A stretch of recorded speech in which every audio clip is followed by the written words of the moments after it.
আজ আমার জন্মদিন, আর আমি ভাবলাম এই দিনে মন খারাপ করে বসে থাকলে কি হয়। বছরের একটা দিন তো আমার।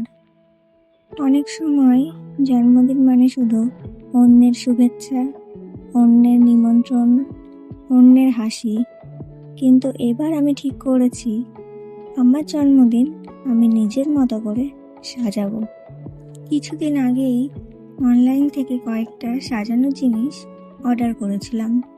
রঙিন বেলুন, লেটার ব্যানার, কিছু ছোট্ট ক্যান্ডেল, সব ছোট ছোট জিনিস। কিন্তু জানো, এগুলো এনে আমার মনটাই ভালো হয়ে গিয়েছিল।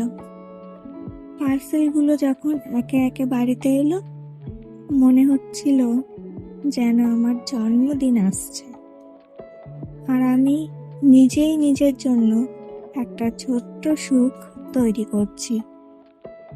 কিন্তু শুধু অনলাইন অর্ডার করা জিনিসেই নয়, আমি নিজের হাতেও কিছু বানিয়েছি। তোমাদের যেগুলো দেখালাম ওগুলো চুড়ি দিয়ে বানিয়েছি, ক্যান্ডেলগুলো রাখার জন্য। ভাবলাম উৎসবটা যখন নিজের, তখন নিজের হাতের ছোঁয়াটাও থাকুক। আর হ্যাঁ, এবার আমি একা থাকবো না, কয়েকজন বান্ধবীকেও ডেকেছি। অনেকদিন পর তাদের ডাকলাম। ভাবলাম আজ একটু হই হুল্লোড় হোক, একটু কথা হোক, একটু আমার ঘর ভরে উঠুক হাসিতে। তারা আসবে, এটাই আমার কাছে উপহার।